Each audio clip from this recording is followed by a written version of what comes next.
আসসালামু আলাইকুম রহমতুল্লাহি বারাকাতু। আপনারা কেমন আছেন? আশা করি আলহামদুলিল্লাহ সবাই ভালো আছেন।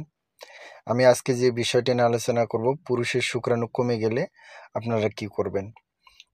অনেক পুরুষ এটা নিয়ে খুব চিন্তিত হয়ে যায় শুক্রাণু কমে গেলে। আজকে যে আপনাদের টিপস দিব, ওষুধ দেব, আপনারা এটা সংরক্ষণ করে খাওয়াবেন। খাইলে ইনশাল্লাহ আপনারা এই সমস্যা থেকে সমাধান পাবেন।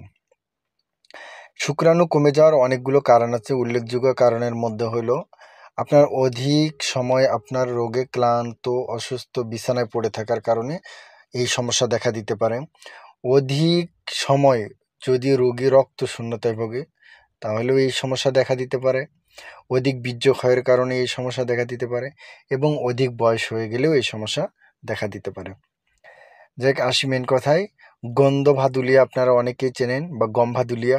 এই গন্ধ ভাদুলিয়ার পাতা আপনারা সংরক্ষণ করবেন। এটা জঙ্গলে পাওয়া যায়। আপনাদের মুরব্বীদেরকে জিজ্ঞাসা করবেন, মুরব্বীরা 100% এই ওষুধটা চেনে। যারা ইয়ং জেনারেশন হয়তো বা অতটা চিনবে না। আপনারা গন্ধ ভাদুলিয়ার পাতা সংরক্ষণ করে 2 চা চামচ রস বাইর করবেন।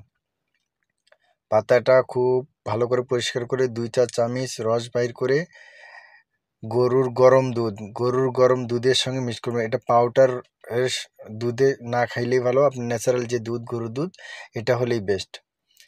তো 1 গ্লাস দুধের মধ্যে 2 চা চামচ গন্ধ ভাদুলিয়া পাতার রস মিক্স করে প্রতি রাত্রে সেবন করবেন।